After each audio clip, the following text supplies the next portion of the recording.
ভালোবাসি। তো তো আর কি? আমাকেও ভালোবাসবা? কি মনে হয় আমাকে তোর? আমি পাগল? এটা কখনো বলেছি আমি? তাহলে কানের কাছে সবসময় ঘ্যানর ঘ্যানর করিস কেন? কানে কম শোনো? ডাক্তারের কাছে যাচ্ছ না কেন এখনো? মানে? মানে কি আর?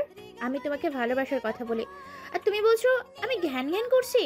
কানে সমস্যা আছে বলেই তো আমার ভালো কথাটা শুনতে পাও না। উল্টাপাল্টা কথা শোনো। ঠাটিয়ে চড় দিব একটা। দাও না, না করলো কে? আরও জানু? খবরদার!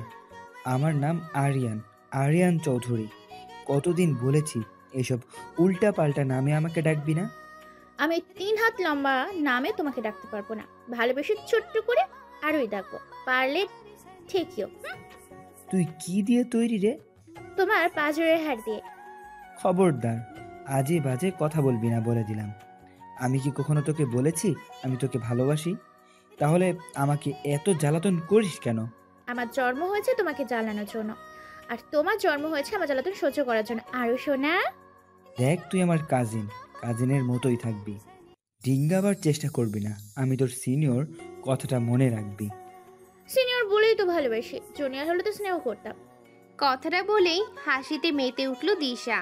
আরিয়ান রাগে ক্ষোভে আর কিছু না বলে সে ক্যাম্পাস ত্যাগ করলো। দিশা হেসেই যাচ্ছে। আরিয়ান আর দিশা চাচাতো ভাই বোন। দুজনের বাবাই শহরের নামকরা বিজনেসম্যান। আলাদা অ্যাপার্টমেন্টে থাকলেও একই ভার্সিটিতে পড়ে ওরা দুজন। যদিও আরিয়ান দিশার থেকে বয়সে আর ক্লাসের দিক থেকেও বড়, দিশা আরিয়ানকে অনেক দিন ধরেই ভালোবাসে। বেশ চঞ্চল স্বভাবের বলেই মনের কথাটা নির্দ্বিধায় বলতে পারে দিশা। কিন্তু আরিয়ানের কাছে যেন দিশা চোখের বালি, ওর কাছ থেকে পালাতে পারলেই বাঁচে। বিকেলে বাসায় এসে চেঁচামেচি শুরু করে দেয় আরিয়ান। বাবা, বাবা! কি রে, কি হয়েছে? বাসায় এসে চিৎকার চেঁচামেচি শুরু করে দিয়েছিস কেন? আঁচলে হাত মুছতে মুছতে বললেন রেহানা বেগম। মা, বাবা কোথায়? তোর বাবা তো এখনো অফিস থেকে ফিরেনি, কেন বলতো? মা, ওই দিশাকে কিছু বলবা? আমার লাইফটা হেল করে দিচ্ছে মেয়েটা।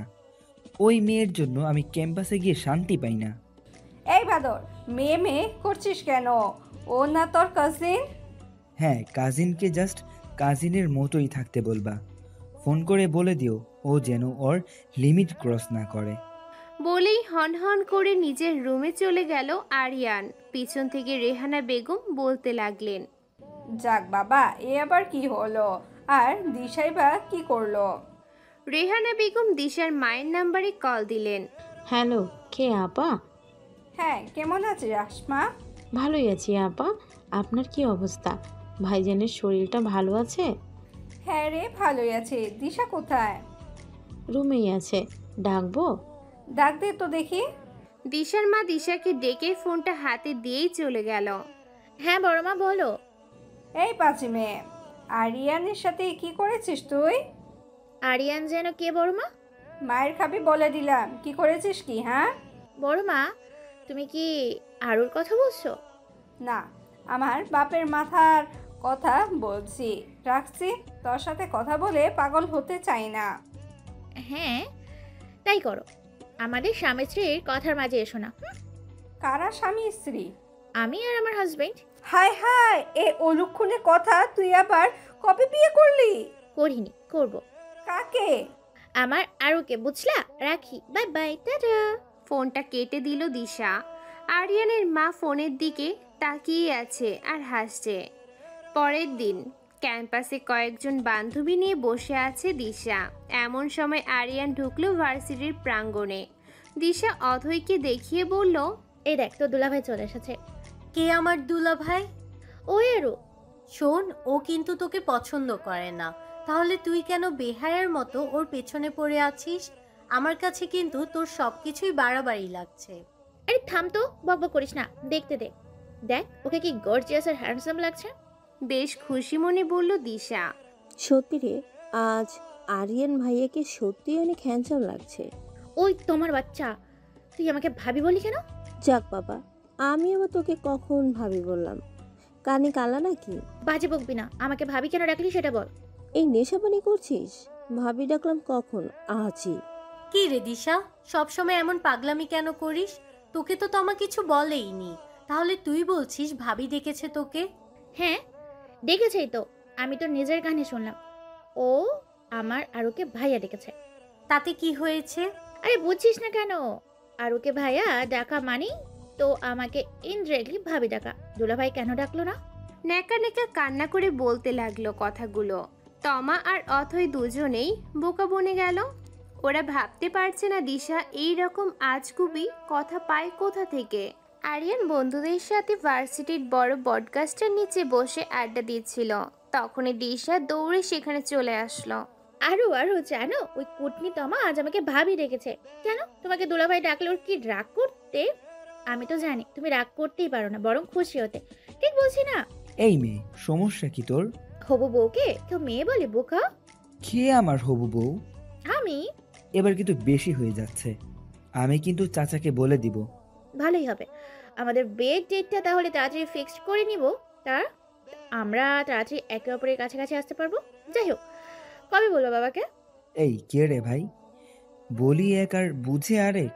আমি ঠিকই বুঝি, তুমি বুঝতে চাও না। যাবে এখান থেকে? যদি না যাস তাহলে দিব 2টা চড়। কোথায় দিবা? মানে? চরগুলো কোথায় দিবা জিজ্ঞাসা করলাম। আমার মাথায়। তো দাও না, আমাকে বলছো কেন? মাথায় চর খেলে মাথার জটগুলো খুলবে, তাহলে আমার কথাগুলো তোমার মাথায় তাড়াতাড়ি ঢুকবে। যাবি এখান থেকে? একটা জোরে ধমক দিল আরিয়ান। যাচ্ছি। এইভাবে মানুষ মানুষকে ধমক দেয়? হন হন করে চলে গেল দিশা। আরিয়ান কপাল কুঁচকে নিজের দিকে তাকিয়ে বসে আছে। যাই বল, মেয়েটা কিন্তু তোকে সত্যি অনেক ভালোবাসে। কি বললি? ভালোবাসে? এসব ছেঁচড়া মেয়ে ছেঁচড়া ভালোবাসার কোনো দরকার নেই আমার, বুঝলি তুই? স্যাঁচড়া বলছিস কেন? ও তো তোর কাজিন, তাই না? আর ভালোবাসা কি কখনো স্যাঁচড়া হয়? কাজিন বলে কি আমার মাথা কিনে নিয়েছে নাকি? আর এই কাজিনের অজুহাতেই ওর বার বেড়েছে। আমিও কিছু বলতে পারছি না, শুধু আমার কাজিন তাই। না হলে ও যেভাবে আমার পেছনে ছেঁচড়ার মতো পড়ে আছে, কবেই ওর শিক্ষা দিয়ে দিতাম। দূর বেটা, তুই ভালোবাসার মানেই বুঝিস না। তুই তো খুব বুঝিস। এইবার চুপ থাক। দেখতে পাচ্ছিস না ওই মেয়েটা জ্বালায় বেচারা কি ডিপ্রেশনে আছে? আচ্ছা, তোর কেমন মেয়ে পছন্দ আরিয়ান?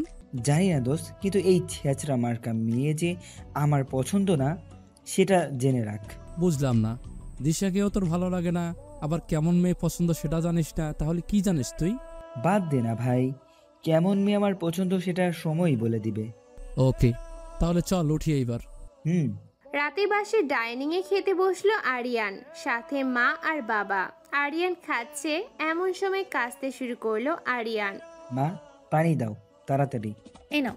পানির গ্লাসটা হাতে নিয়ে ঢকঢক করে সবটা পানি খেয়ে নিল আরিয়ান। আবারও ভাত খাওয়া শুরু করতেই কিছু মনে বাজলো তার।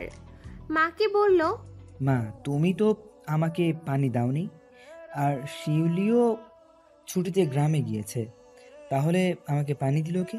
তোমার বউ দিয়েছে। আরিয়ানের কানে কাছে চিৎকার দিয়ে বলে উঠল দিশা। ওর কথা শুনে আরিয়ান সহ সবারই হার্ট অ্যাটাক করার মতো অবস্থা। সবার সামনে, ইনফ্যাক্ট বাবার সামনে কি করে এই কথা বলতে পারে ও? মা, এই মেয়ে এই বাসায় কি করছে? কোন মেয়ে? দিশা। এটা কোন ধরনের কথা আরিয়ান? এটা তিশার চাচার বাসা, যখন খুশি তখনই আসতে পারে সে। এতে এত কথার কি আছে বলতো?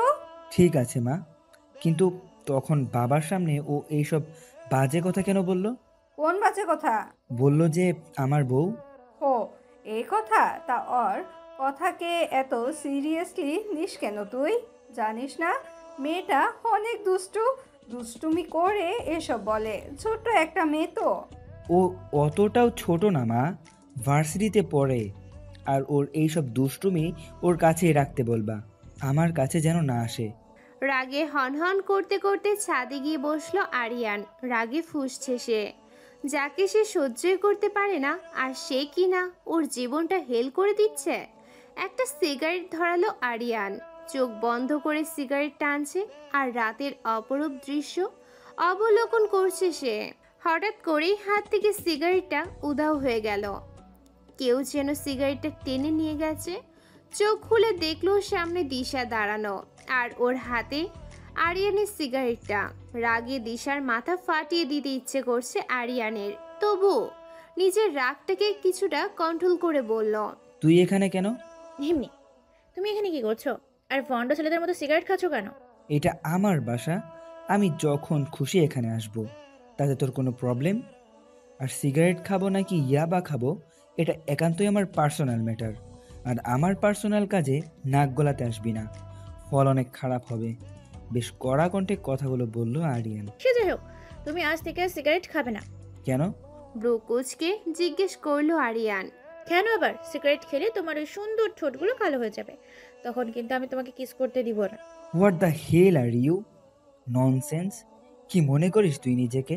মিস ওয়ার্ল্ড নাকি অন্য কিছু? কেন আমার পিছে পড়ে আছিস? আমি কোনোদিন বলেছি তোকে ভালোবাসি? জোর করে আদায় করতে চাস ভালোবাসা? প্রয়োজন হলে তাই করব। আমার ভালোবাসা আমি জোর করে আদর করব, বুঝলা? আরু তুই আসলেই একটা বাজে মেয়ে। যা খুশি তাই বলো। এসব কথা আমার এক কানে ঢুকে আর এক কান দিয়ে বের হয়ে যায়। ধুর, পড়ে থাক তুই ছাদে। আরিয়ান দিশাকে ছাদে একা রেখেই নিচে চলে আসলো। দিশা আরিয়ানের যাওয়া দেখছে আর হাসছে। আসলে আরিয়ানকে রাগাতে দিশার বেশ ভালোই লাগে।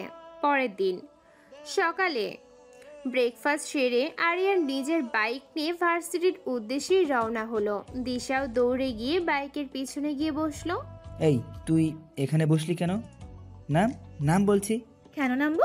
তুমি ভার্সিটিতে যাইবা, আমিও ভার্সিটিতে যাবো, একসাথে যাবো, সমস্যা কি? অনেক সমস্যা, নাম তুই। চাচা, চাচি। ওই তুই এভাবে ষাঁড়ের মতো চেঁচাচ্ছিস কেন? তুমি আমাকে না নিয়ে গেলে চাচাকে বলে দিব তোমার গার্লফ্রেন্ড রাগ করবে বলে আমাকে তোমার বাইকে নিচ্ছ না। মানে? ব্ল্যাকমেল। দেখে নিব তোকে। হুম অনেক সময় পারবা দেখার। এখন ভার্সিটি যাই, সময় কম। হুম। আরিয়ান ফুল স্পিডে বাইক চালিয়ে 20 মিনিটের রাস্তা 10 মিনিটেই চলে গেল।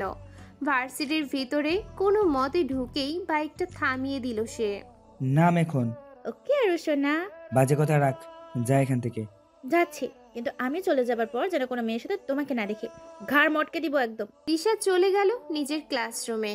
দিশা যাওয়াতে আরিয়ান যেন হাঁপ ছেড়ে বাঁচল। অনেক দিন কেটে গেল। আরিয়ানের উপর দিশার করা অত্যাচারগুলো যেন আরো বেড়ে গেল। আরিয়ান পদে পদে ওকে অপমান করছে, কিন্তু সেগুলো যেন দিশার গায়েই মাখছে না। একদিন সকালে ভার্সিটি যাওয়ার জন্য তৈরি হচ্ছিল দিশা। এমন সময় দিশার মা এসে দিশার সামনে এসে দাঁড়ালো। হাবভাবে মনে হচ্ছে খুব রেগে আছেন তিনি। সেদিকে ভ্রুক্ষেপ না করে মাকে জিজ্ঞেস করলো দিশা। কি ব্যাপার? কি বলবে মা? তুই কি এখনো বাচ্চা আসছিস দিশা? হঠাৎ এইসব বলছো কেন? তুই আরিয়ানের সাথে এমন কেন করিস?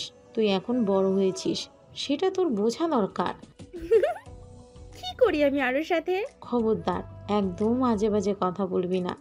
আরিয়ান আমাকে ফোন করে সব বলেছে। তুই কেন ওর সাথে সারাক্ষণ ঝামেলা করিস? ও, ওই বাদর আমার নামে তোমার কাছে নালিশ করেছে। দাঁড়াও, দেখাচ্ছি মজা। খবরদার, আর কোনো উল্টাপাল্টা কিছু করবি না। দেখোই না কি হয়। মায়ের কাছ থেকে নিজের রুমে চলে এলো দিশা। আরিয়ানকে ফোন দিল সে। কয়েকবার রিং বেজে কেটে গেল, কিন্তু রিসিভ হলো। আরেকবার কল দিতেই ফোনটা রিসিভ হলো। হ্যালো। আরু, তুমি কোথায়? সেটা জেনে তুই কি করবি? প্লিজ বলো, দরকার আছে। ফোন রাখ, বিরক্ত করবি না। বলো না কোথায় আছো। আরিয়ান ইচ্ছার বিরুদ্ধেই নিজের অবস্থান জানালো দিশাকে। অনেক জেদ করছিল তাই। দিশা 15 মিনিটে সেই স্থানে পৌঁছে গেল। আরিয়ান সহ আরো কয়েকজন বন্ধু ভার্সিটির সামনে একটা স্টলের বেঞ্চে বসেছিল। দিশা সেখানে গিয়েই কাউকে কল দিল। কিছুক্ষণ পর একটা মেয়ে আসলো সেখানে। মেয়েটা কিছু একটার সাথে পা লেগে পড়ে যেতে নিলেই আরিয়ান তাড়াতাড়ি এসে মেয়েটাকে 2 হাতে ধরে ফেলে আর দিশার সাথে সাথে সেটা ক্যামেরা বন্দি করে নেয়। দিশা মুচকি হাসতে থাকে। আসলে প্ল্যানটা দিশারই ছিল, আর মেয়েটাও দিশারই একটা বান্ধবী, নাম লিজা। দিশাই ওকে আরিয়ানের সামনে এসে পড়ে যাওয়ার অভিনয় করতে বলেছিল। দিশা একটা শয়তানি হাসি দিয়ে সেখান থেকে কেটে পড়ল কেউ দেখার আগেই। বিকেলে সবেমাত্র আরিয়ান বাসায় ফিরেছে। এমন সময় আরিয়ানের বাবা বেশ কড়া চোখে ছেলের পথ আগলে দাঁড়ালো। আরিয়ান বেশ অবাক হলো বাবার বিহেভিয়ারে। কি হয়েছে বাবা? কি হয়েছে এটা তুই জিজ্ঞাসা করছিস? জানিস না কি হয়েছে? না তো, কি হয়েছে? মা বলো তো কি হয়েছে? বাবা এমন করছে কেন? ভাবতেও আমার ঘৃণা লাগছে। তুই আমার ছেলে, প্রেম করেছিস ভালো কথা, তাই বলে নিজের মান সম্মান, আমার মান সম্মান মাথা খেয়ে রাস্তাঘাটে যা ইচ্ছা তাই করবি? মানে বুঝলাম না কিছু। কি করেছি আমি? এগুলো কি? ছবিগুলো আরিয়ানের সামনে ধরলো আরিয়ানের বাবা। ছবিগুলো দেখে আরিয়ান বেশ অবাক। এইটা তো সেই মেয়েটা যাকে সকালে পড়ে যাওয়ার হাত থেকে বাঁচিয়েছে আরিয়ান। এইসব ছবি কে তুললো আর বাবার কাছেই বা আসলো কিভাবে? কি বলছি উত্তর দাও। রোমান্স করার জায়গা কি অভাব পড়েছে যে পাবলিক প্লেসে তোমাকে যা খুশি তাই করতে হবে? বাবা, এটা তো আমি। থাক, আর বলতে হবে না। এখন থেকে ক্যারেক্টার ঠিক করার চেষ্টা করো। তোমার সম্মানের ভয় না থাকলেও আমার আছে। কথাগুলো বলে আরিয়ানের সামনে থেকে চলে গেল বাবা। আরিয়ানের মাথায় কিছু ঢুকছেই না, মাথা হ্যাং হয়ে আসছে। এমন সময় একটা হাসির আওয়াজ এলো তার কানে। পাশে তাকিয়ে দেখলো কিছুটা দূরে দিশা দাঁড়িয়ে তার দিকে তাকিয়েই হাসছে। আরিয়ানের আর বুঝতে বাকি নেই এটা কার কাজ, তবুও কিছু বলল না সে। নিজের রুমে চলে গেল। নিজেকে শান্ত করতে পারছে না আরিয়ান। ছাদে চলে গেল সে। গিয়ে দেখলো ছাদের কর্নারে দোতলায় দিশা বসে আছে। আরিয়ান আস্তে আস্তে দিশার পাশে গিয়ে দাঁড়ালো। দিশা এক পলক আরিয়ানের দিকে তাকিয়ে আবারও চোখ নামিয়ে নিল। কেন করছিস এমন? কি করেছি? আমি ভালো করেই জানি কাজটা তোর, আর সেই মেয়েটা যে তোর বান্ধবী সেটাও জানি। পড়ে যাচ্ছিল, ভাবলাম পড়ে গেলে ব্যথা পাবে, তাই ধরেছিলাম। আর তুই এটা ইউজ করলি। এই তো আমার প্ল্যান ছিল তোমাকে সাহায্য করার। মানে? মানে হলো তুমি আমার নামে আমার মায়ের কাছে নালিশ করে আমাকে বকা শুনিয়েছো, তাই আমিও একটা ছোট্ট গেম খেলি, তোমাকে বকা শোনালাম। 50-50। আজকের পর থেকে তোর প্রতি ঘৃণা আমার আরো বেড়ে গেল রে। আরিয়ান আর 1 মিনিটও না দাঁড়িয়ে নিচে চলে আসলো। দিশা ছলছল চোখে ওর দিকে তাকিয়ে আছে। এই প্রথম আরিয়ানের বলা কটূক্তি তার মনে দাগ কেটেছে। সেদিন দিশা চাচার বাসায় আর থাকলো না, নিজের বাসায় চলে এলো। কেন যেন আরিয়ানের বলা ঘৃণা কথাটা সে মেনে নিতে পারছে না। বাসায় এসে নিজের রুমে ঢুকে দরজা লক করে দিল সে। সন্ধ্যা গড়িয়ে রাত হয়ে গেছে। দিশার মা আসমা বেগম কিছুক্ষণ পর পর মেয়েকে ডাকছে, কিন্তু কোনো সাড়া পাচ্ছে না। কিছুটা চিন্তায় পড়ে গেলেন তিনি। তার এই চঞ্চল মেয়ে তো কখনো এরকম করে না, আজ হঠাৎ কি হলো? কিছুক্ষণ পর দিশার বাবাও চলে এলো। আসমা বেগমকে মেয়ের রুমের সামনে পায়চারি করতে দেখে জিজ্ঞাসা করলেন, কি ব্যাপার, এখানে এভাবে পাইচারি করছো কেন? কি হয়েছে? তুমি কখন এলে? এই তো মাত্রই এলাম। কি হয়েছে? Any problem? প্রবলেমই তো, মেয়েটা সেই সন্ধ্যা থেকে দরজা লক করে রেখেছে। এই যে রাখছি, কোনো কথা বলছে না। বুঝতে পারছিস না কি হয়েছে? তাই নাকি? শরত, আমি দেখছি। মামনি, দিশা মামনি, কি হয়েছে তোমার? কথা বলো মামনি। মামনি, কথা বলো। দিশার বাবা দিশাকে ডেকেই যাচ্ছে, কিন্তু কোনো রেসপন্স পাচ্ছে না। আবারও ডাকতে লাগলেন তিনি। মামনি, কথা বলবে না তো? ঠিক আছে, আমি কিন্তু এক্ষুনি কেঁদে দেব। কেউ থামাতে পারবে না বলে দিলাম। তুমিও পারবে না মামনি। অবশেষে দরজা খুলে দিশা বের হলো। একটাই দুর্বলতা তার, বাবার কান্না সহ্য করতে পারে না সে।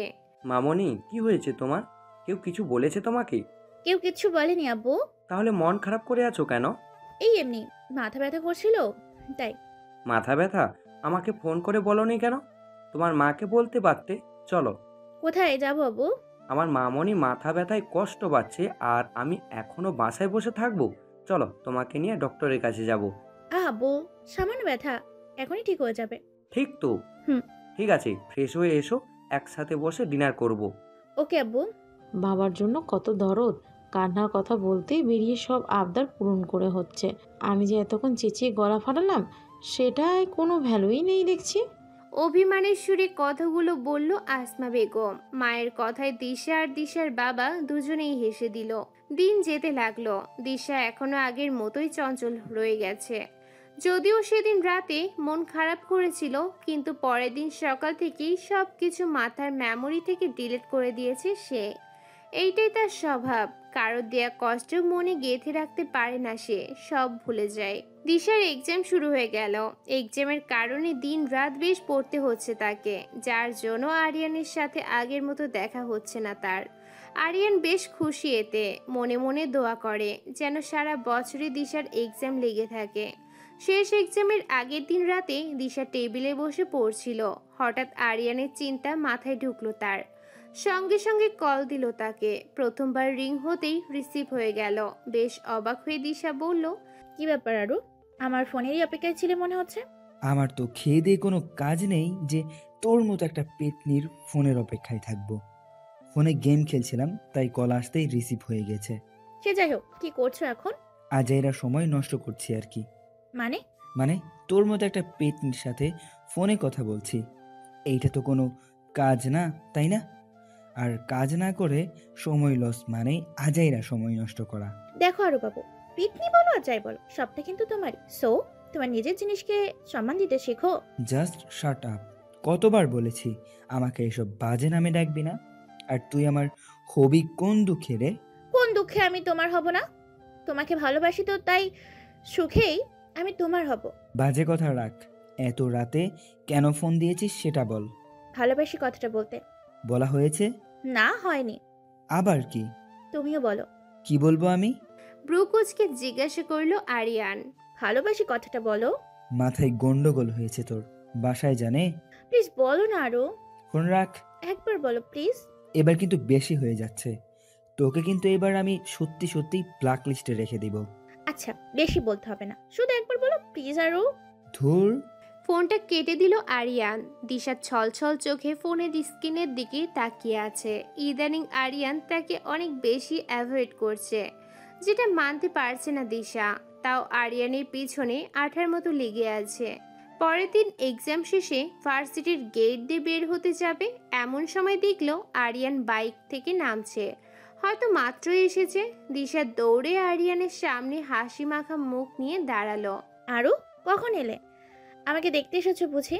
আমি জানতাম তো আজ আমার লাস্ট এক্সাম, তুমি আসবে। এই শোন, চাচাকে গিয়ে বল তোকে হেমায়েতপুর নিয়ে যেতে, গিয়ে মাথার ট্রিটমেন্ট করা, বুঝলি? অসভ্য মেয়ে কোথাকার। কথাটা বলেই আরিয়ান দিশার পাশ কাটিয়ে চলে গেল। দিশা আর কিছু বলল না। এই প্রথম সে বুঝতে পারল আসলে সে আরিয়ানকে টর্চার করছে, খুব জ্বালাচ্ছে তাকে, যেটা মোটেও ঠিক না। কিন্তু কি করবে সে? খুব ভালোবাসে যে সে তার আরুকে। তাকে পাওয়ার জন্য সে সব করতে পারে। এক্সাম শেষ হওয়ায় কিছুটা ফ্রি হলো দিশা। তাই পরের দিন ব্রেকফাস্ট করেই আরিয়ানদের বাসায় চলে এলো সে। কয়েকদিন থাকবে এখানে সে। আরিয়ানের মনের মতো হওয়ার চেষ্টা করবে তার বাসায় থেকেই। বাসায় ঢুকেই সে আরিয়ানের মাকে জড়িয়ে ধরল। বড় মা, কি করো? কি আর করব, এতদিনে মনে হলো আমার কথা, আসতে পারিস না? কি করব বলো, আমি তো আসতেই চাই। তোমার ছেলেই তো সব নষ্টের মূল। কেন, ও আবার কি করলো? জানো না, তোমার ছেলে তো বিয়ের বয়স হয়েছে, আমারও হয়েছে।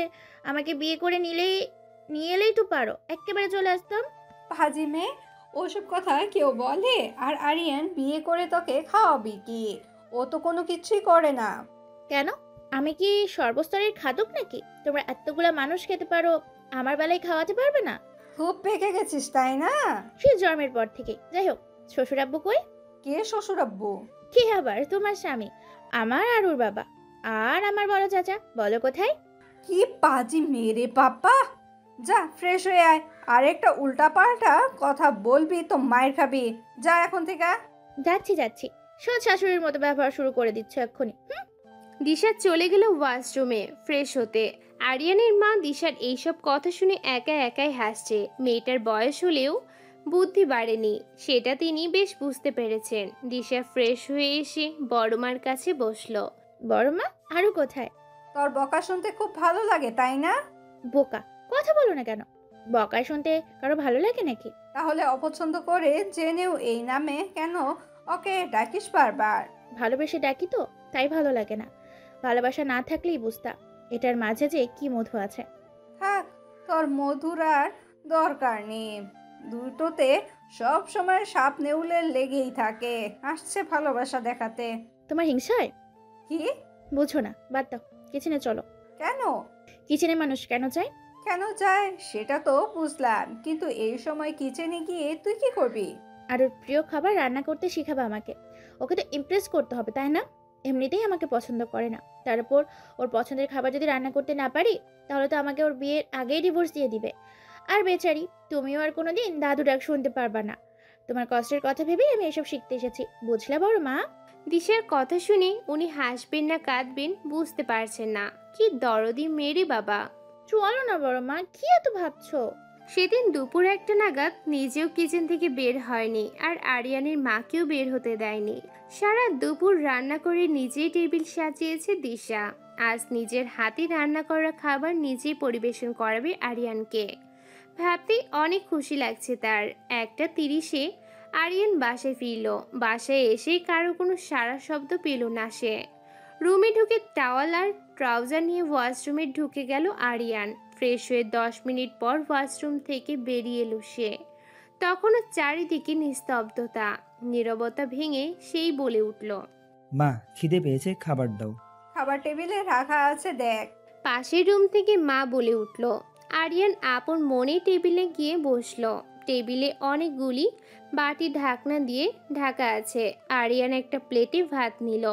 তারপর একটা বাটি নিয়ে ঢাকনা সরাতেই দেখতে পেল তাতে আলুর ভর্তা রাখা। মেজাজ হালকা খারাপ হলো তার। এটা রেখে আরেকটা বাটি থেকে ঢাকনা সরাতেই দেখলো ওতে ডাল ভাজি আছে। ততক্ষণে রাগ চূড়ান্ত সীমায় পৌঁছে গেছে তার। কোনো মতে রাগটা কন্ট্রোল করে আরেকটা বাটি নিয়ে দেখলো তাতে ডিম ভাজি। চিৎকার শুরু করে দিল আরিয়ান। এই বাড়িতে কি আমাকে ফেলনা মনে হচ্ছে নাকি? কে করেছে এগুলো? মা, মা। কি ব্যাপার, এত চিৎকার করছিস কেন? বাসায় কি ডাকাত পড়েছে নাকি? পাশের রুম থেকে বের হতে হতে মা বলল, এগুলো কি? কোনগুলো? আমি খেতে এসেছি আর তোমরা আমার সাথে মজা করছো।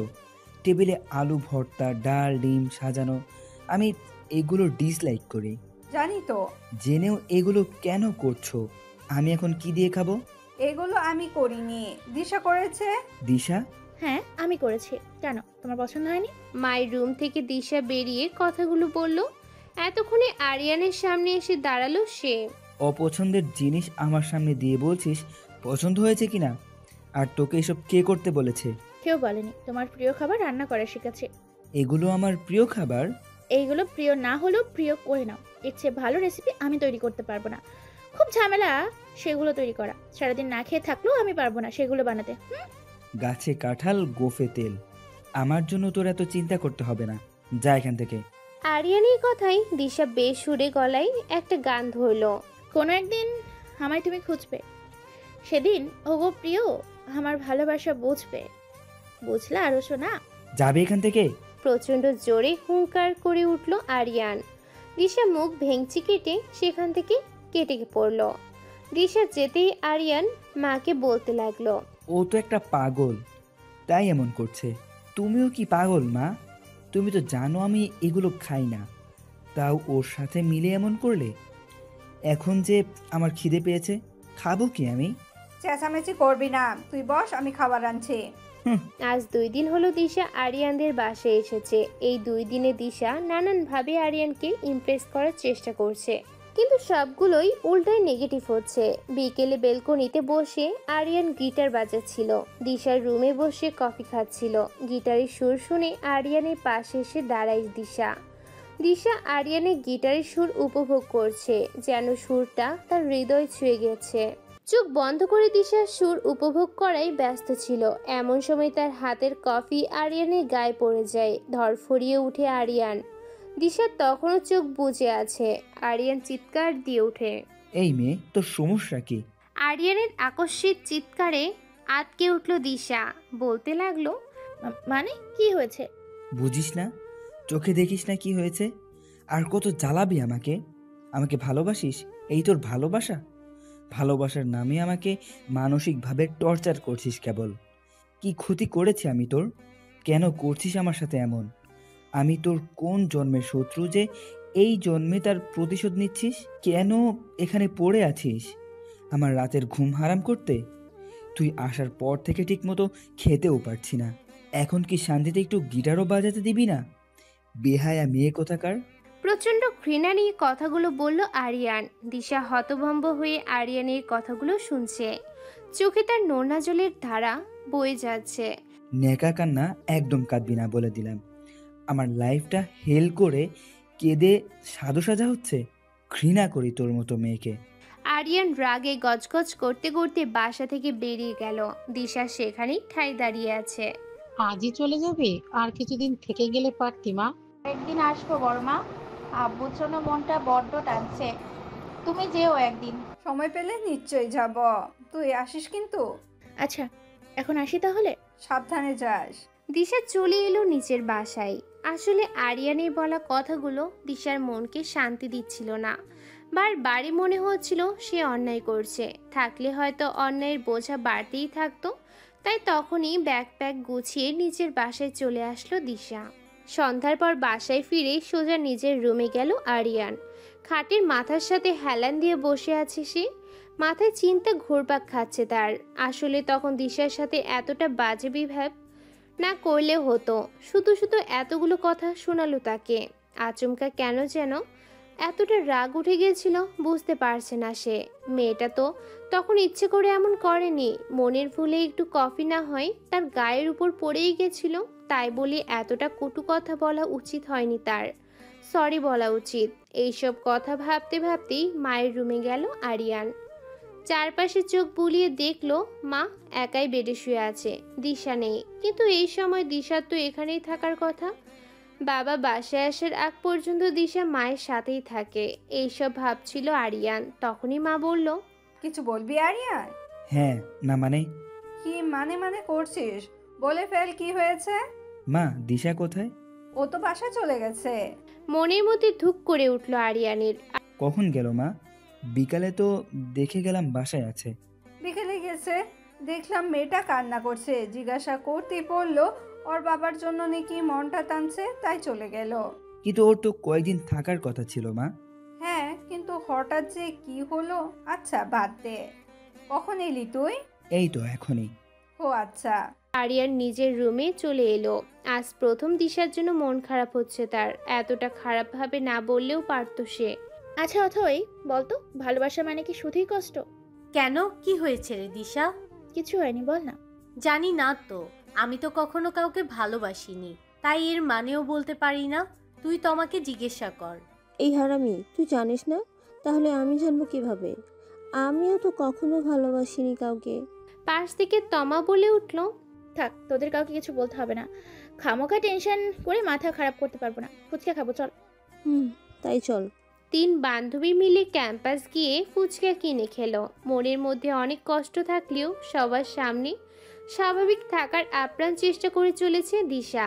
ফুচকা খাওয়া শেষ হলেই ক্লাসে যেতে নিলেই কোথা থেকে দিশার সামনে এসে আরিয়ান দাঁড়ায়। দিশা অবাক হয়ে আরিয়ানের দিকে তাকিয়ে আছে। তুই চলে এলি কেন কাল?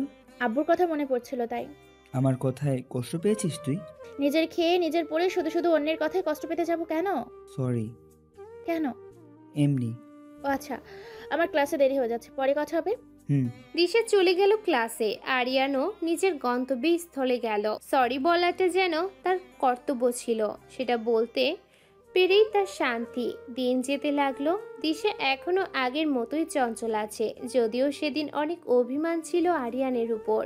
কিন্তু সরি বলার পর তা গলে পানি হয়ে গেল। এখনো আরিয়ানকে সামনে পেলে তার ভালোবাসার ঝুড়ি নিয়ে হাজির হয় তার সামনে। আরিয়ান এত বিরক্ত হয়, তাও সেটা আমলে নেয় না দিশা। তার বিশ্বাস সরি যেহেতু বলেছে, তাহলে নিশ্চয়ই সেও দিশাকে ভালোবাসে। ভালো না বাসলে অযথা সরি বলতে আসবে কেন? সেদিন আরিয়ান তার কয়েকজন বন্ধু বান্ধবী নিয়ে ক্যাম্পাসে বসে আড্ডা দিচ্ছিল। তাদের মধ্যে একটা মেয়ে ছিল যে আরিয়ানের সাথে খুবই ঘনিষ্ঠভাবে বসেছিল। দিশার নজর থেকে সেটা এড়ায়নি। রাগে ফুঁসতে ফুঁসতে আরিয়ান সহ বাকিদের সামনে গিয়ে হাজির হলো সে। আরিয়ান সহ বাকিরা দিশার দিকে তাকালো। দিশা বেশ রাগী লোকে তার দিকে তাকিয়ে আছে। আরো এই মেয়েটাকে আর তোমার সাথে এইভাবে লেগে আছে কেন? হোয়াট ডু ইউ মিন ভাই লেগে থাকা? রাগী কণ্ঠে আরিয়ান উত্তর দিল, বুঝো না? এই মেয়ে, তুই আমার আরোর সাথে লেপটে আছিস কেন? ছাড় বলছি আমার আরোকে। Shut up! কি বাজে কথা বলছো আরিয়ান? কি বলছে এই মেয়েটা? ও কি বলবো? কি বলবে? আমার কথা শোন, লজ্জা নেই তোর? একটা মেয়ে হয়ে আরেকটা বড় পুরুষের সাথে ঘনিষ্ঠ হয়ে বসে আছিস, রাস্তার মেয়ে কোথাকার। আরিয়ান, ও কিন্তু ওর সীমা ছাড়িয়ে যাচ্ছে। ওকে কিছু বলবা নাকি আমি এখান থেকে চলে যাব? আরিয়ানের হাতে ধরে রেখেই কথাগুলো বলল মেয়েটা। যা না, কে না করেছে তোকে? হাত ছাড় বলছি, আমার আরুর হাত ছাড়। বলেই এক ঝটকায় আরিয়ানের হাত থেকে মেয়েটার হাত ছাড়িয়ে ধাক্কা দিল দিশা। ধাক্কায় কিছুটা দূরে ছিটকে পড়ল মেয়েটা। আরিয়ান এইবার আর নিজের রাগকে কন্ট্রোল করতে পারল না, এক ঝটকায় দিশার সামনে গিয়ে ওর গালে দিল ঠাটিয়ে এক চড়। আরেকটা চড় দিতেই যাবে তখনই আকাশ ওর হাত ধরে ফেলে। বাদ দে না ভাই, তুই তো জানিসই ও সহজ সরল একটা মেয়ে, তোকে ভালোবাসে, তাই নেহাকে তোর পাশে মানতে পারছে না মেয়েটা। চল আমার সাথে। দিশা গালে হাত দিয়ে ছলছল চোখে এক দৃষ্টিতে আরিয়ানের দিকে তাকিয়ে আছে। আরিয়ানের চোখে মুখে আজ আগুন জ্বলছে। আরিয়ান ধীর পায়ে দিশার দিকে এগিয়ে গেল। দিশার হাতটা ধরল সে। দিশা ছলছল চোখে অবাক হয়ে আরিয়ানের দিকে তাকিয়ে আছে। আরিয়ান বলতে লাগলো, এই হাত দিয়ে তুই নিহাকে আঘাত করেছিস তাই না? তোর এত সাহস? তুই কি জানিস আমি আরিয়ান চৌধুরীর পাওয়ার কতটুকু? আমি চাইলে অনেক আগেই তোকে শায়েস্তা করতে পারতাম, কিন্তু তুই আমার কাজিন, শুধুমাত্র এটা ভেবেই তোকে আমি ছাড় দিয়েছি। কি মনে করিস তুই নিজেকে? আমার গার্লফ্রেন্ড? আরে তোর মতো ছেঁচড়া মেয়েকে আমি করব আমার গার্লফ্রেন্ড? আমি ছেঁচড়া মেয়ে? অবাক চোখে আরিয়ানকে জিজ্ঞাসা করলো দিশা। হ্যাঁ, ছেঁচড়াই তো। যে মেয়ে নিজে থেকে একটা ছেলেকে বারবার তার ছেঁচড়া ভালোবাসার কথা বলতে আসে, আমার কাছে সে মেয়ে ছেঁচড়া ছাড়া আর কিছুই না। খুব কঠিন গলায় কথাগুলো বলছে আরিয়ান। দিশা শুধু অবাক দৃষ্টিতে আরিয়ানের দিকে তাকিয়ে আছে আর তার কথাগুলো শুনছে। আরিয়ান আবারও বলতে লাগলো, কি বলেছিস তুই নেহাকে? ও বাজে মেয়ে, ও নির্লজ্জ মেয়ে। আরে ও তোর চাইতে অনেক ভালো। বাজে তো তুই, নির্লজ্জ তো তুই, যে কিনা বারবার মানা করার সত্ত্বেও নির্লজ্জের মতো আমার পিছনে পড়ে থাকে। নেহা কোনো রাস্তার মেয়ে না, রাস্তার মেয়ে তুই। আর একটা কথা, কি যেন বলেছিলি তুই? ও আমার কে? তাহলে শুনে রাখ, ওই নেহাই আমার গার্লফ্রেন্ড। আমি ওকে ভালোবাসি আর ওকেই বিয়ে করব। কানে গিয়েছে কথাটা? এবার যা আমার সামনে থেকে, কখনো আমার সামনে আসবি না, থার্ড ক্লাস মেয়ে কোথাকার। আরিয়ানের শেষ কথাটা শুনে যতটা দিশা অবাক হয়েছে তার চেয়ে বেশি অবাক হয়েছে নেহা আর বাকিরা। নেহা অবশ্য আরিয়ানকে আগে থেকেই পছন্দ করে, কিন্তু কখনো বলা হয়নি। আর আরিয়ান নেহাকে জাস্ট ফ্রেন্ড হিসেবেই মানে, কিন্তু আজ ওকে নিজের গার্লফ্রেন্ড বলেছে। ভাবতে খুশির রেখা বয়ে যাচ্ছে নেহার শরীরে। দিশা কিছুক্ষণ আরিয়ানের দিকে তাকিয়ে থেকে তারপর নেহার দিকে তাকালো। নেহার সামনে গিয়ে মাথা নিচু করে বলল, আমাকে মাফ করে দিবেন আপু। আগে জানতাম না আপনারা দুজন দুজনকে ভালোবাসতেন, তাহলে কখনোই এ মুখো হতাম না। আঘাত করার জন্য দুঃখিত। ছোট বোন ভেবে মাফ করে দিবেন। ছলছল চোখে কথাগুলো বলল দিশা। তারপর এক দৌড়ে নিজের ক্লাসরুমে চলে গেল। তমার অথই দূরে দাঁড়িয়ে এতক্ষণ সবটাই দেখেছে।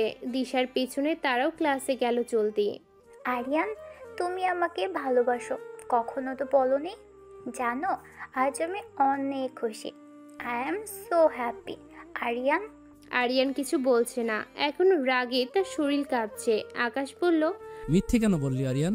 তুই তো কাউকেই ভালোবাসিস না, সেখানে নেহার কথা কেন বললি? নেহার কথা তখন না বললে ওই ছেঁচড়া মেয়েটা আমাকে শান্তি দিত না। অনেক জ্বালিয়েছে আমাকে, এবার শিক্ষা হয়েছে।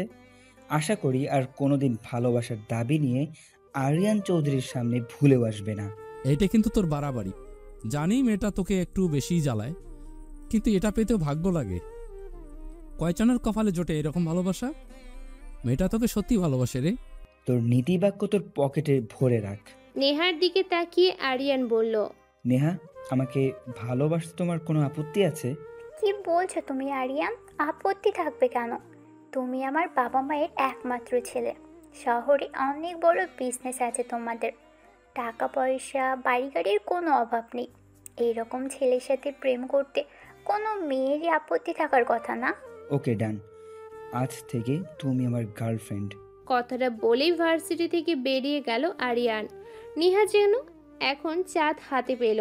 ক্লাসের এক কোনায় একটা বেঞ্চে বসে মুখ গুজে কাচ্ছে দিশা। তমা আর অথই তার সামনে বেঞ্চে দিশার দিকে মুখ করে বসে আছে। তমা বলছে, কি শয়তান ছেলে রে বাবা, এতে কোনো মানুষের সামনে এভাবে তোকে অপমান করতে পারলো? ইচ্ছে করছিল গিয়ে থাপড়াই। দিশা কিছু বলছে না। অথই বলতে লাগলো, বেশ হয়েছে, ওর এটাই প্রাপ্য ছিল। কত করে বুঝিয়েছি যে তোকে ভালোই বাসে না, তার পেছনে বেহারের মতো এভাবে পড়ে থাকিস না। না, সে যাবে। এবার প্রেম করার স্বাদ মিটেছে তো তোর? বেশ রেগে কথাগুলো বলল অথই। দিশা কেঁদেই যাচ্ছে। দিশার কান্না থামার নামই নেই। অথইও কেঁদে দিল। তুই এবার কান্না থামাবি না কি? কার জন্য কাঁদছিস তুই? যে তোর ভালোবাসার কোনো মূল্যই দিল না তার জন্য? সে তো নতুন প্রেমিকা পেয়ে সুখেই আছে, তাহলে তুই কেন এত কষ্ট পাচ্ছিস? কাঁদতে কাঁদতে অথই বলতে লাগলো। দিশা এইবার মাথা তুলে অথইয়ের দিকে তাকালো। কাঁদছিস কেন তুই? কাঁদবো না তো নাচবো? তুই কেন কাঁদছিস? কার জন্য কাঁদছিস? কে না কে তোকে যাতা বললো সেটা শুনে তোর কাঁদতে হবে? আরে জীবনটা তোর, এটাকে তোর মতো সাজিয়ে নে। জীবনটাকে ঠিক কর। ভালোবাসার জন্য তোকে কারো পিছনে পড়ে থাকতে হবে না। ভালোবাসাই তখন তোকে খোঁজে নেবে, দেখে নিস। দিশা অথইকে জড়িয়ে ধরে আরো জোরে কেঁদে দিল। কাঁদতে কাঁদতে বলল, তোরা এত ভালো কেন রে? এত ভালোবাসিস কেন আমায়? এত ভালোবাসা কি আমার কপালে সইবে? ছেড়ে যাবি না তো আমাকে? চর খাবি একটা বলে দিলাম। দে না, আর একটা গাল বাকি আছে তো। একটাতে চর দিলে নাকি বিয়ে হয় না। আরো তো। এতটুকু বলেই দিশা থামলো। তারপর কি ভেবে আবার বলল, সরি, আরিয়ান তো একটাতেই দিল, তুই আরেকটাতে দিয়ে পুরো করে দে। দিশার কথাই তমা আর অথই হেসে দিল। দিশা ছলছল চোখেই মুচকে হাসলো। না হলে যে ওদের মন খারাপ থাকবে। তুই হঠাৎ আরু ছেড়ে আরিয়ান বললি যে? কি করব বল, তখন তো ও আমার ভালোবাসা ছিল, তাই ভালোবেসে আরও ডেকেছি। কিন্তু এখনো অন্য কারো ভালোবাসা, তাই এই নামে ডাকার অধিকার আমার আর নেই রে। মন খারাপ করিস না রে, আল্লাহ যা করেন ভালোর জন্যই করেন। পরের দিন আর ভার্সিটিতে গেল না দিশা। সেদিন কলেজ থেকে ফিরে সোজা নিজের রুমে গিয়ে দরজা লক করে দিয়েছে সে। খায়নি কিছু, সারা রাত কেঁদেছে মেয়েটা। মা বাবা কেউ তাকে সেদিন রুম থেকে বের করাতে পারেনি। অনেক ডাকাডাকি করেও, ইনফ্যাক্ট কান্নার ভয় দেখিয়েও রুম থেকে বের করাতে পারেনি দিশাকে। সকালে উঠে ফ্রেশ হয়ে নিজেকে স্বাভাবিক করে বাবা মায়ের সামনে গেল দিশা। দিশা মা, কাল কি হয়েছিল তোর? কিছু হয়নি মা, তোমরা খামোকা টেনশন করছো। তাহলে রাতে খেলিও না, এত করে ডাকলাম কথা বলিসনি কেন? ঘুমিয়ে গেছিলাম আব্বু। কোনো সমস্যা হলে আমাদেরকে বলিস মা, আমাদের তো তোকে নিয়ে খুব টেনশন হয়। বাদ দাও, খিদে পেয়েছে, খাবো। আয়। দিশা ওর বাবা মায়ের সাথে ব্রেকফাস্ট করে নিল। ব্রেকফাস্ট করে দিশার আব্বু অফিসে চলে গেলেন আর মা নিজের রুমে। দিশা নিজের ফোনটা হাতে নিয়ে সোজা ছাদে চলে গেল। ছাদের কর্নারে একটা চেয়ার পাতা। চেয়ারটায় বসে ফোনের কন্ট্যাক্ট নাম্বারে চোখ বুলাচ্ছে। তখনই সামনে আরু নামে সেভ করা নাম্বারটা চলে আসলো। কিছুক্ষণ নাম্বারটার দিকে তাকিয়ে থাকলো দিশা। তারপর নাম্বারটা ডিলিট করে দিল সে। থাকলে যদি কখনো মনের ভুলে আরিয়ানকে বিরক্ত করে। না, সে আর আরিয়ানের কাছে ছাঁচড়া হতে চায় না। চোখ থেকে অঝরে পানি ঝরছে দিশার। পানিগুলো বারবার নিজের ওড়নায় মুছে নিচ্ছে, তবুও পানি বাদ মানছে না। আকাশটাও আজ কালো আধারে ঢেকে যাচ্ছে। মেঘ জমেছে খুব, মনে হচ্ছে বৃষ্টি হবে। দিশা চোখ বন্ধ করে চেয়ারে হেলান দিয়ে বসে আছে। তখনই ঝুমঝুম করে বৃষ্টি শুরু হলো। যাক, ভালোই হলো। বৃষ্টির পানিতে তার চোখের পানিগুলো ধুয়ে যাবে। কেউ বুঝতেও পারবে না তার চোখের ভাষা। প্রায় 2 ঘন্টা এক নাগাড়ে বৃষ্টি হলো। আর এই 2 ঘন্টা দিশা ছাদেই বৃষ্টির মধ্যে বসেছিল। যখন বৃষ্টি কমলো তখন নিচে এসে ওয়াশরুমে থেকে ফ্রেশ হয়ে নিজের রুমে শুয়ে পড়ল সে। এই গরমেও খুব ঠান্ডা লাগছে আজ দিশার। কম্বলটা টেনে নিজের গায়ে জড়িয়ে নিল সে। টানা 1 সপ্তাহ জ্বরে ভুগেছে দিশা, তাই এই 7 দিনে ভার্সিটি যেতে পারেনি সে। ট্রিটমেন্টের কোনো ত্রুটি রাখেনি দিশার বাবা মা। তমার অথই 2 দিন দেখা করে গেছে। আজ ভার্সিটি যাবে দিশা। অনেকদিন পর সবার সাথে দেখা হবে, ক্যাম্পাসটা দেখবে ভাবতে খুশি লাগছে দিশার। পরক্ষণে সেদিনের কথাটা মনে পড়তেই মনটা আবারও খারাপ হয়ে গেল। কিন্তু না, এইসব নিয়ে মাথা ঘামালে চলবে না।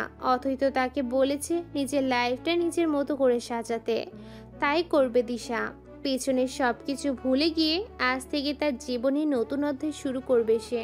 9:30 ভার্সিটির বড় বটগাছটার নিচে বসে কথা বলছে নেহা আর আরিয়ান। নেহা বকবক করছে, কিন্তু আরিয়ানের তেমন কোনো রেসপন্স পাচ্ছে না সে।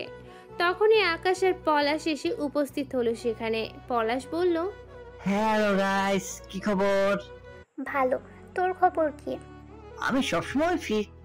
আচ্ছা আরিয়ান, দিশার কোনো খোঁজ নিয়েছিস? মেয়েটাকে সেদিনের পর থেকে ক্যাম্পাসে আসতে দেখিনি। কোনো বিপদ হলো না তো আবার? ও মরে যাক, ওর মতো মেয়ের মরে যাওয়াই ভালো। তাহলে একাই রাজত্ব করতে পারবি, তাই তো? মানে? তুতলাবি না, তোর জন্যই সব হয়েছে। অন্যের ক্ষতি করে নিজে কখনো সুখী হবি না, দেখে নিস। ভালোবাসিস তোর টাকা পয়সাকে, মাঝখান থেকে এই বোকা মেয়েটাকে কাঁদালি, ওর দুর্বলতার সুযোগ নিলি। সেদিন তুই যদি সিন ক্রিয়েট না করতি তাহলে আজ এমন হতো না। তুই তো জানতিস মেয়েটা কত সহজ সরল, তাই আরিয়ানকে উস্কানি দিয়েছিলি, সুযোগ নিয়েছিলি। ভাবতেই ঘৃণা লাগে তুই আমার ফ্রেন্ড। বেশ রেগে গিয়ে কথাগুলো বলল আকাশ, আর নেহা তখনই ন্যাকা কান্না শুরু করে দিল। আরিয়ান বাবু, দেখেছো ও কি সব বাজে কথা বলছে? আরিয়ানের রক্ত তখন মাথায় উঠে গেল। আচমকায় আকাশের কলারে ধরে বলতে লাগলো, নেহা যদি লোভী হয়, তুই তো মীর জাফর। আমাদের সাথে থেকে ওই ছেঁচড়া মেয়ের ওকালতি করছিস। আমারও ভাবতে অবাক লাগছে তুই আমার বন্ধু। লাগবে না তোর মতো ফ্রেন্ড আমার। যা আমার চোখের সামনে থেকে। যাচ্ছি, তবে শুনে রাখ, একটা সামান্য লোভী মেয়ের উস্কানিতে যে ভালোবাসাকে চিনতে পারে না, একটা লোভী মেয়ের উস্কানিতে যে এতদিনের বন্ধুত্ব নষ্ট করতে পারে, সে কখনো বন্ধু হওয়ার যোগ্যতা রাখে না।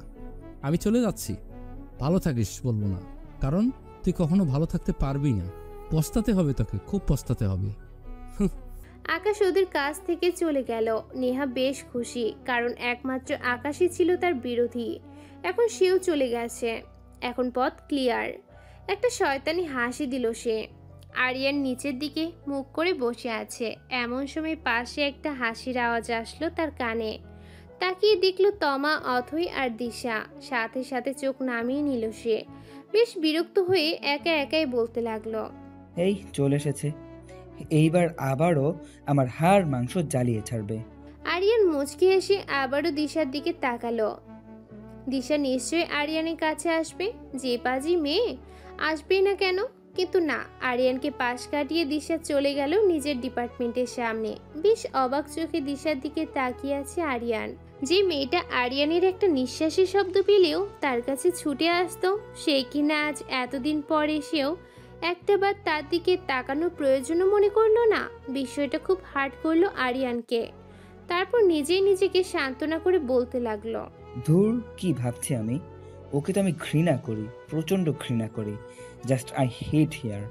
দিশা নিজেকে যথাসাধ্য স্বাভাবিক রাখার চেষ্টা করছে, কিন্তু পারছে না। আরিয়ানের সামনে দিয়ে নিজেকে স্বাভাবিক রেখে হাসি খুশিতে আসতে গিয়ে বুকটা ফেটে যাচ্ছিল তার। তাও অসম্ভবভাবে পেরেছে সে। একটা ক্লাস করে ক্যাম্পাসে গিয়ে একা একা বসে আছে দিশা। ক্লাস করতে ইচ্ছে করছে না তার।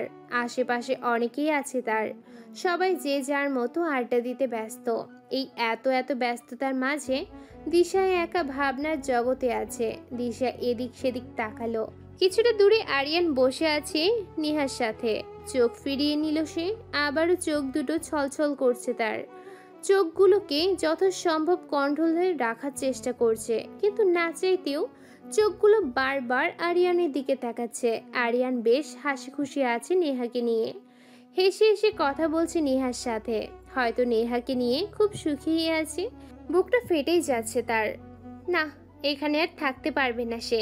বাসায় চলে যাবে। চোখের সামনে ভালোবাসার মানুষটিকে অন্য কারোর সাথে না না না না ভাবতে পারছে না সে। আরিয়ানের থেকে নিজেকে যথেষ্ট লুকিয়ে ভার্সিটি থেকে বের হতে যাচ্ছে। এমন সময় পেছন থেকে অথয়ের গলা শোনা গেল, দিশা, ওই দিশা, কোথায় যাচ্ছিস? দিশা অথয়ের কথাকে গুরুত্ব না দিয়ে নিজের মতো যেতে লাগলো। দিশাকে ক্লাসে দেখতে না পেয়ে ক্লাস থেকে বের হয়ে আশেপাশে খুঁজলো সে। হঠাৎ দেখতে পেল দিশা চলে যাচ্ছে, তাই সামনে এগোতে এগোতে জোরে ডাকলো সে দিশাকে। আরিয়ান নেহার সাথে কথা বলে ব্যস্ত ছিল। হঠাৎই দিশার নামটা শুনে বুকে ধক করে উঠল। অথয়ের দৃষ্টি অনুযায়ী গেটের দিকে তাকিয়ে দেখলো দিশা চলে যাচ্ছে। আচমকায় মনটা খারাপ হয়ে গেল তার। নেহা ব্যাপারটা খেয়াল করলো। কি হয়েছে আরিয়ান? দিশা আমাকে খুব এড়িয়ে চলছে, কখনো এরকম করেনিও আমার সাথে। আনমনেই বলল আরিয়ান। নেহা রেগে গেল আরিয়ানের কথায়। রেগে গিয়ে বলল, তুমি এখনো এই মেয়েকে নিয়ে পড়ে আছো? আমাকে সামনে রেখে ওর কথা ভাবছো? আরিয়ানের ধ্যান ফিরল, নেহাকে বোঝাতে লাগলো সে। না মানে, রাগ করো না প্লিজ, ভুল করে ওর কথা বলে ফেলেছি। সব সময় জ্বালাতো তো, তাই। আর ওকে তো সহ্যই করতে পারি না, তাই ওর কথা ভাবার কোনো প্রশ্নই আসে না। শেষ কথাটা বেশ কঠিন গলায় বলল আরিয়ান। নেহা খুশি হয়ে বলল, ঠিক তো? 100%। দিন যেতে লাগলো। দিশা এখন অনেকটাই স্বাভাবিক। আগের দিশা আর এখনকার দিশার মধ্যে কোনো পার্থক্য নেই, যদিও মনের মধ্যে সব কষ্ট চাপা দিয়ে স্বাভাবিক থাকার অভিনয় করছে সে। রাতে আরিয়ান বাসায় ফিরে সোফায় বসলো। আরিয়ানের মা আরিয়ানের পাশে এসে বসলো। আরিয়ানকে যথেষ্ট ক্লান্ত দেখাচ্ছে। আরিয়ানের মাথায় হাত রেখে মা বলল, কি হয়েছে বাবা? মায়ের কথায় কিছুটা হকচকিয়ে হয়ে উঠল আরিয়ান। নিজেকে সামলে নিয়ে বলল, কই না তো, আমার আবার কি হবে মা? কিছুদিন ধরে তোকে দেখছি খুবই আনমনা লাগছে। কি হয়েছে বলতো আমাকে? কি যে বলো মা, আমার আবার কি হবে? তুমি খামোখাই চিন্তা করছো। কিছু না হলেই ভালো বাবা, চল খাবি। খাবার রেডি করো, আমি ফ্রেশ হয়ে আসছি। রাতে খাবার সেরে ছাদে গিয়ে বসলো আরিয়ান। কেন জানে কিছুই ভালো লাগছে না তার। ভালো না লাগারই কারণটাই খুঁজে পাচ্ছে না সে। চোখ বন্ধ করে চেয়ারে হেলান দিয়ে বসে আছে ছাদের কর্নারে। এমন সময় ফোনটা বেজে উঠলো তার। রিসিভ করতে ইচ্ছে করছে না, তাও করলো। তা না হলে নেহা হয়তো রাগ করবে। ইচ্ছার বিরুদ্ধে কানে ধরে কথা বলা শুরু করলো সে। হ্যালো নেহা। কি করছো আরিয়ান? এই তো বসে আছি, তুমি? শুয়ে আছি। খেয়েছো? আচ্ছা, কেন ফোন করেছো? কেন ফোন করেছি মানে? আরিয়ান, আমি তোমার গার্লফ্রেন্ড। আমি যখন তখন তোমাকে ফোন করতে পারি, তাই না? ওহ সরি, আসলে একটু আনমনা হয়ে গিয়েছিলাম। হ্যাঁ, ইদানিং তুমি খুবই আনমনা। আমি তো এখন পুরনো হয়ে গেছি। ন্যাকামো করে বলল নেহা। এই ছি, এইসব কেন বলছো? তোমাকে আমি ভালোবাসি, আর ভালোবাসা কি কখনো পুরনো হয় নাকি? কথাটা আরিয়ান নেহাকে বলল ঠিকই, কিন্তু বলে আবার ভাবতে লাগলো। আমি কি নেহাকে সত্যিই ভালোবাসি? না, আমি তো দিশার কাছ থেকে মুক্তি পেতে আর রাগের মাথায় ওকে ভালোবাসার কথা বলেছিলাম। কিন্তু এখন কি হবে? এই মেয়েটা যে আমাকে সত্যিই ভালোবাসে, এখন যদি আমি মানা করি তাহলে তো কষ্ট পাবে। মাথা ঘুরছে আরিয়ানের। কি হবে এখন? কি হলো আরিয়ান, হারিয়ে গেলা নাকি? হঠাৎ নেহার কথায় ভাবনার জগৎ থেকে বেরিয়ে এলো আরিয়ান।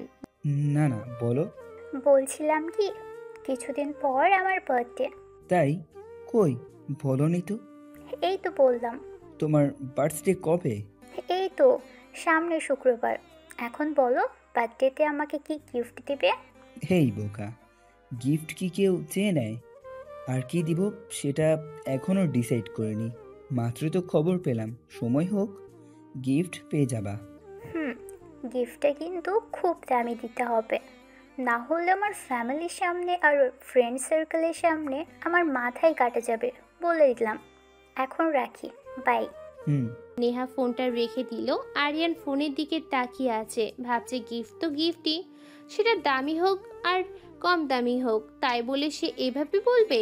মনে হাজারো চিন্তা ঘুরপাক করছে আরিয়ানের।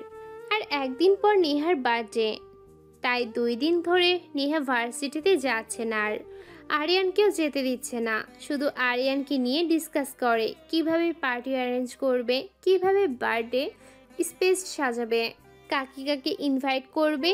আর একটা কথা তো আরিয়ানকে বলবেই, সেটা হলো আরিয়ান তাকে কি গিফট করবে সেটা মনে করিয়ে দেওয়া। গিফটের ব্যাপারটাই আরিয়ান বেশ বিরক্ত হয়ে যাচ্ছে, কিন্তু তাও মুখ বুঝে সব সহ্য করছে। শুক্রবার সন্ধ্যার পরে নেহা তার সব ফ্রেন্ড সার্কেল আর ফ্যামিলি নিয়ে বার্থডে স্পেসে উপস্থিত হলো। একটা কমিউনিটি সেন্টারে জমকালো পার্টির আয়োজন করা হয়েছে। সবাই খুবই এনজয় করছে। আরিয়ান এখনো পার্টিতে জয়েন করেনি। সেদিকে নেহার কোনো ভ্রুক্ষেপই নেই। সে তার ফ্রেন্ড সার্কেল নিয়ে পার্টি এনজয় করছে। রাত 10টায় কেক কাটা হবে। এর আগে সবাই যে যার মতো ফুর্তি করবে। সময় গড়িয়ে যাচ্ছে, 10টা বাজতে আর 10 মিনিট বাকি। আরিয়ান এখনো সেখানে উপস্থিত হয়নি। নেহা কেক কাটার প্রিপারেশন নিচ্ছে। এমন সময় আরিয়ান এসে উপস্থিত হয় সেখানে। আরিয়ানকে দেখে নেহার মুখেও হাসি ফুটল। নিজে গিয়ে অভ্যর্থনা জানালো আরিয়ানকে। এত দেরি হলো কেন তোমার? ওই জ্যামে আটকা পড়েছিলাম।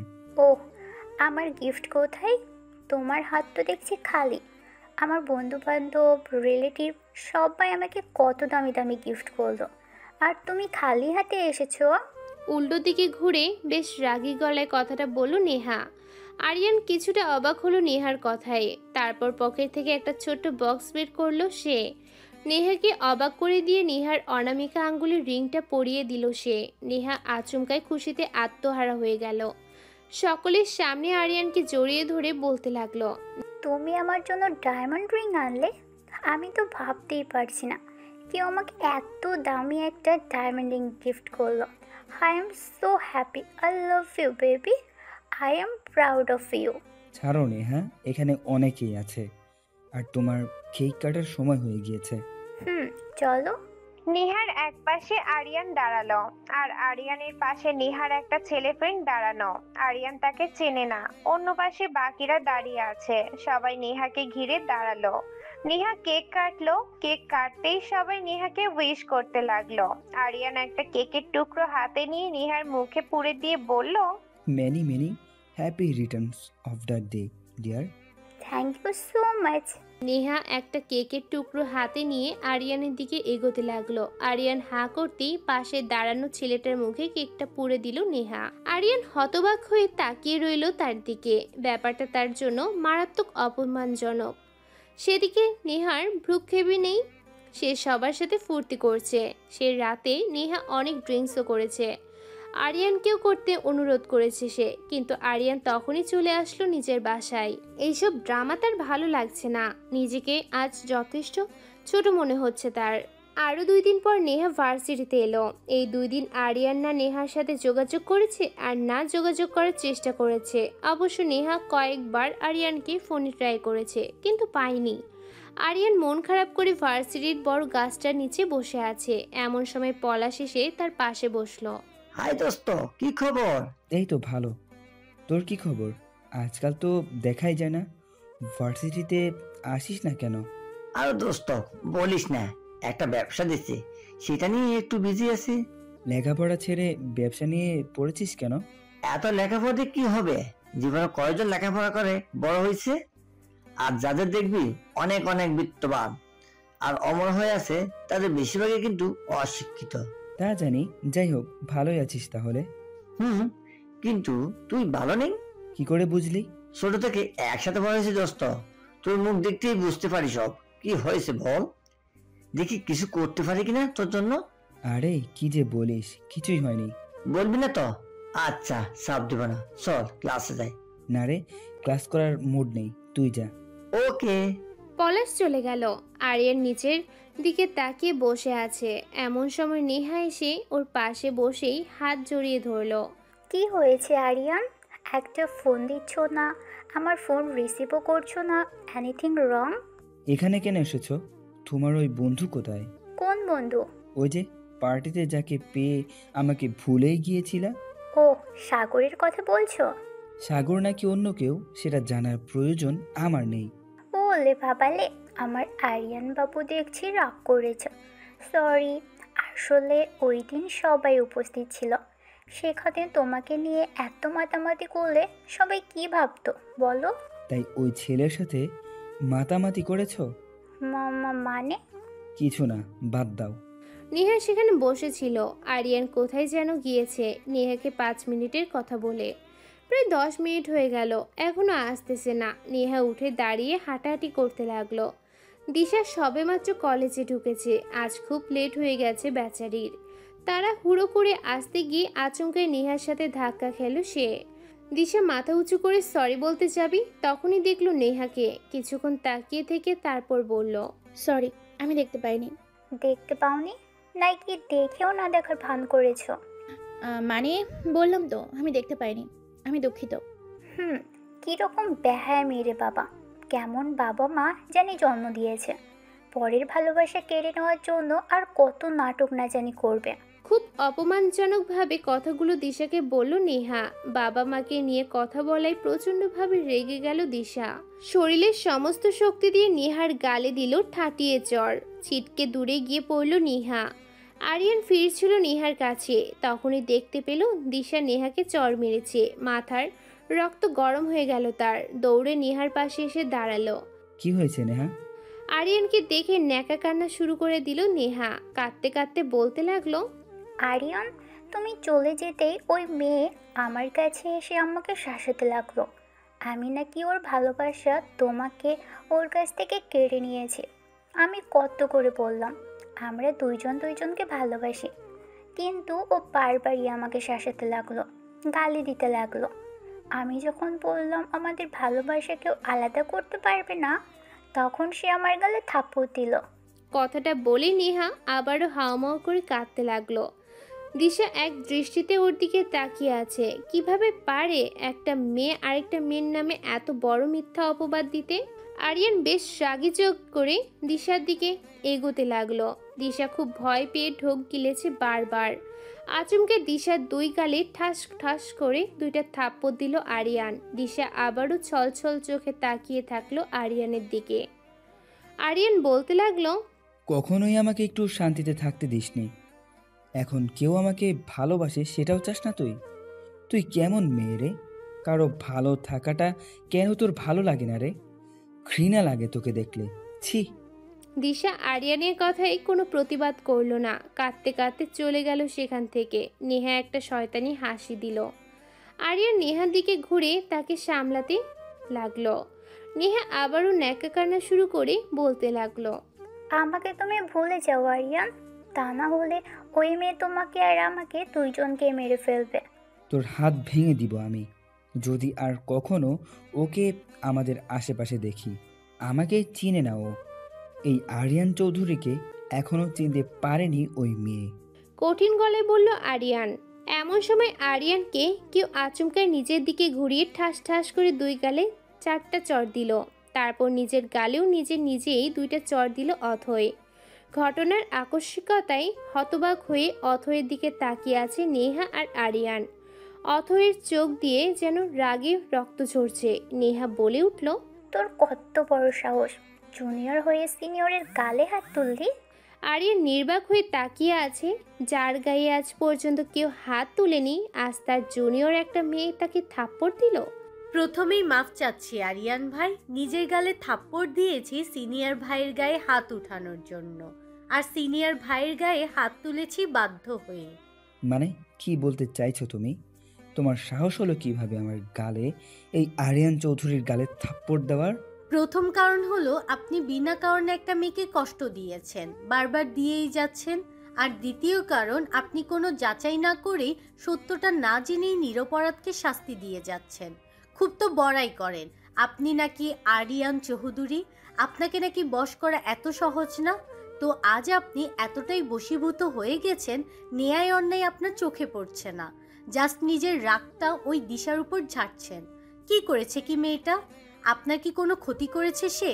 হ্যাঁ মানছি, ও কোনো এক সময় আপনাকে জ্বালাতো, বারবার ভালোবাসার দাবি নিয়ে আসতো, আর বারবারই আপনি ওকে যাচ্ছে তাই করে অপমান করে ফিরিয়ে দিয়েছেন। কিন্তু বলতে পারবেন কি সেদিনের পর থেকে এক মুহূর্তের জন্য আপনার কাছে এসেছে ও? ইনফ্যাক্ট আপনার দিকে তাকিয়ে পর্যন্ত দেখেছে সে। আর আপনি ওকে আবারও বিনা কারণে মারলেন? আপনি কি মানুষ? বিনা কারণে মারিনি, ওই নেহাকে অপমান করেছে। ও নেহাকে অপমান করেনি, বরং আপনার ওই নেহাই মেয়েটাকে অপমান করেছে। কি বলতে চাও তুমি? আমি নিজের চোখে দেখেছি ও নেহাকে থাপ্পড় মেরেছে। কেন মেরেছে সেটা দেখেছেন? নেহা সবটা বলেছে আমাকে। মিথ্যা বলেছে। আপনি তো অন্ধ, তাই আপনাকে আরো অন্ধে পরিণত করতে চাচ্ছে আপনার ওই তথাকথিত প্রেমিকা নেহা। মুখ সামলে কথা বলো। সত্য কথা বলতে এই অথই কোনোদিন পিছপা হয়নি, আর হবেও না। আরে মেয়েটা লেট হয়ে যাওয়ায় মেয়েটা না হয় তাড়াহুড়া করে আসতে গিয়ে নেহার সাথে একটু ধাক্কাই লাগিয়ে দিয়েছিল। এটা কি তার অপরাধ? আর এর জন্য নেহার কাছে নিজ থেকে সে সরিও বলেছে। তারপরও আপনার ওই তথাকথিত প্রেমিকা নেহা ওকে যাচ্ছে তাই বলে অপমান করেছে। শুধু অপমান করেই ক্ষান্ত হয়নি, ওই মেয়ে দিশার মা বাবা ইনফ্যাক্ট ওর জন্ম তুলে কথা বলেছে। তাই এটা সহ্য করতে না পেরে দিশা নেহার গালে থাপ্পড় দিয়েছে। আরিয়ান অথৈর কথাই শুধু অবাকই হচ্ছে। অথৈ আবারও বলতে লাগলো, যে মেয়েকে এত অপমান করার পরেও মুখ তুলে তাকিয়ে পর্যন্ত দেখেনি, সে আজ হঠাৎ করে কেন এত কঠোর হয়ে নেহাকে থাপ্পড় দিল? সেটার আসল কারণটা জানতে একবারের জন্য কি আপনার ইচ্ছে হয়নি? ওই মিথ্যেবাদী মেয়ে নেহা যা বলল তাই আপনাকে বিশ্বাস করতে হলো? ছি, আপনার দিকে তাকাতেও আমার ঘৃণা হচ্ছে। হনহনিয়ে অথৈ সেখান থেকে চলে গেল। আরিয়ান কঠোরভাবে নেহার দিকে এগিয়ে গিয়ে জিজ্ঞেস করলো, ও যা বলে গেল তা কি ঠিক? না মানে? ও ও মিথ্যা বলছে, বিশ্বাস করো। অথই একদম সত্য কথা বলেছে। পিছন থেকে কেউ একজন বলে উঠল। আরিয়ান আর নেহা দুজনই কারোর এই কথাই পিছনে ফিরে তাকালো। মামুন আর পলাশ একসাথে এগিয়ে আসছে তাদের দিকে। আরিয়ান তাদের দেখে কিছুটা অবাকই হলো। মামুন, তুই কখন এলি? আর পলাশ, তুই তো ক্লাসে গিয়েছিলি তাই না? হ্যাঁ, গিয়েছিলাম ক্লাসে, কিন্তু ক্লাসে তোরা কেউই নেই, তাই ভালো লাগছিল না, তাই চলে এলাম। এসে মামুনের সাথে দেখা হলো, আর বেরিয়ে আসাটা ভালোই হলো, কারণ সত্যিকার রূপটা দেখতে পেলাম। নেহাকে ইঙ্গিত করে কথাটা বলল পলাশ। বুঝলাম, কিন্তু তোরা কিভাবে বললি অথই যা বলেছে তাই ঠিক? দেখ আরিয়ান, তুই আমার জানের দোস্ত। আমি জানি তুই দিশাকে সহ্য করতে পারিস না। কেন সহ্য করতে পারিস না সেটা তোর ব্যাপার। তুই ওকে অপছন্দ করতি বলে আমিও মেয়েটাকে অবজ্ঞা করতাম, কিন্তু বিশ্বাস কর, আজ মেয়েটার কোনো দোষ ছিল না রে। আমরা সবটা নিজের চোখে দেখেছি দূর থেকে। কি দেখেছিস তোরা? অথই যা বলেছে তাই দেখেছি। মেয়েটা তাড়াহুড়ো করে আসতে গিয়ে নেহার সাথে ধাক্কা লেগে যায়। তার জন্য মেয়েটা ক্ষমাও চেয়েছিল নেহার কাছে, কিন্তু নেহা ও মেয়েটাকে যা খুশি তাই বলে অপমান করেছে। ইনফ্যাক্ট ওর জন্ম আর বাবা মাকে নিয়েও কথা বলেছে। এমন অবস্থায় তুই কী করতি বল? নিশ্চয় চুপ করে বসে থাকতি না। দিশাও তাই করেছে। এমন কথা সে রেগে গিয়ে নেহাকে একটা থাপ্পড় দিয়েছে। আর তুই কিনা। এতটুকু বলে মামুন থামলো। আরিয়ানের শরীর রাগে থরথর করে কাঁপছে। মামুন আবারও বলতে লাগলো, আজ নেহার চোখে দেখলাম নেহার ক্যারেক্টার। ও যে এমন ক্যারেক্টারের মেয়ে আমার জানা ছিল না।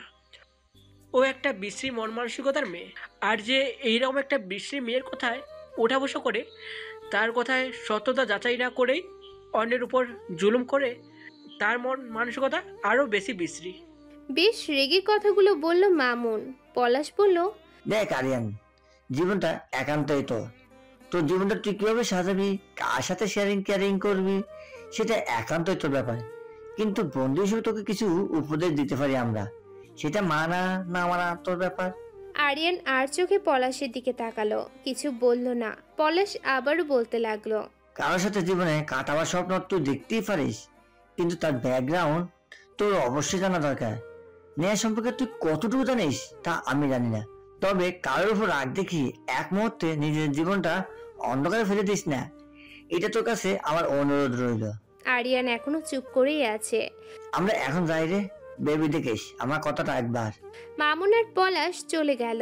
আরিয়ান নিজের জায়গায় ঠায় দাঁড়িয়ে আছে। নেহা ওর থেকে কিছুটা দূরে দাঁড়ানো। আরিয়ান রক্ত বর্ণ চোখ নিয়ে নেহার দিকে খুবই কঠোরভাবে এগোতে লাগলো। নেহা বারবার ঢোক গিলছে আর পিছনে যাচ্ছে। হঠাৎ করে আরিয়ান আবারও নিজের জায়গায় দাঁড়িয়ে গেল। সেখানে দাঁড়িয়েই চোখের পানি ছেড়ে দিল সে। নেহা অবাক হয়ে আরিয়ানের দিকে তাকিয়ে আছে। আরিয়ান বলতে লাগলো, কেন করলে এমন নেহা? আমি তো তোমাকে ভালোবেসেছিলাম, তারপরও কি এমনটা করা খুব জরুরি ছিল?